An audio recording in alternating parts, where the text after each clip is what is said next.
want to get rid of inflation, the only way to do it is to undo a lot of the Trump tax cuts and raise rates. No Republican is ever going to do that. So the only way to get rid of inflation is through reconciliation. To answer the other part of your question, I think all intelligence suggests that there will be a large increase in the border, yes. Does the White House feel any responsibility for...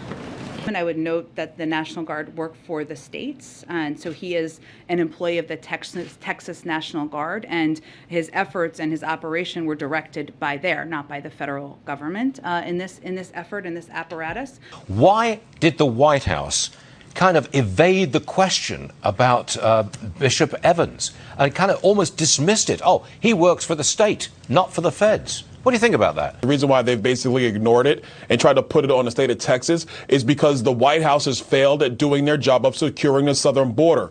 There would be no need to send the Texas National Guard down there if border agents were doing their job actually securing our border, as opposed to being turned in to a processing facility by Joe Biden to process people claiming asylum at an illegal point of entry. The Border Patrol is so overwhelmed and so overrun, they need help and they need support. Governor Abbott sent the National Guard to help them. They're not getting any help from the President of the United States. So when Jen Psaki comes out there and she has the temerity and the gall to say that, oh, they work for Texas, they don't work for us, that is shameful. Because when they thought that they were whipping migrants, which was a lie, she had a lot to say. But now when it is their responsibility, it is their policy that has led to the death of a member of our National Guard who happens to be black, by the way. They want to put the blame on somebody else. I just want to show you a graphic now of U.S.-Mexico border apprehensions by month. This goes back to the Obama administration. You see the Obama administration on the left, the Trump administration in the middle.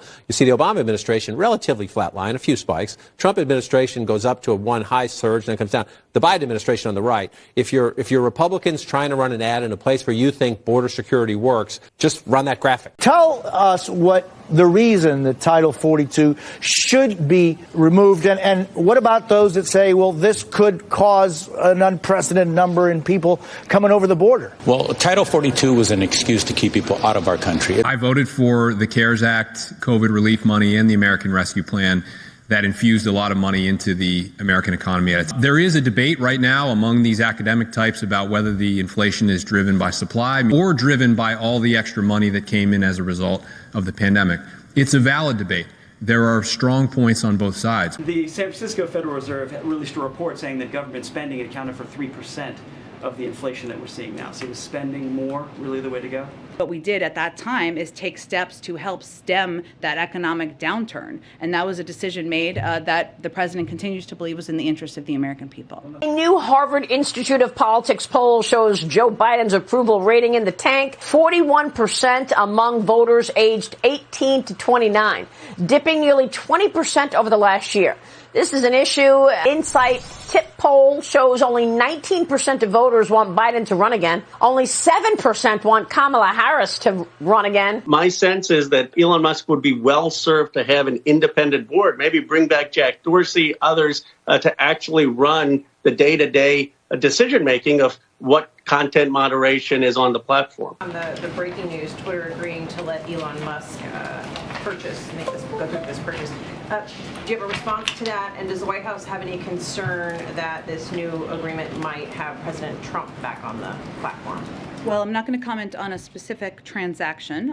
What I can tell you as a general matter, no matter who owns or runs Twitter, the president has long been concerned about the power of large social media platforms, the power they have over. There are emails and photographs that show that President Biden, while he was vice president, met several of Hunter Biden's business associates, including a Burisma executive, that's the energy company that paid Hunter Biden $1 million per year to sit on its board, and a Russian billionaire who paid Hunter's firm $3.5 million around the same time. All of this is while President Biden was running portions of the United States foreign policy, including Ukraine.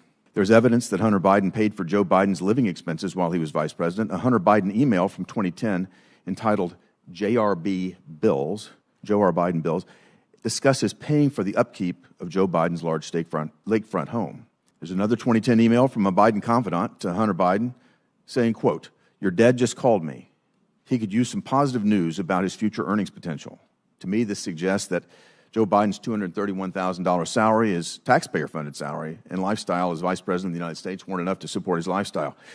That same confidant and also Hunter Biden's business partner made 9 visits to the White House between 2009 and 2013 and met with Joe Biden in the West Wing while Joe Biden was Vice President.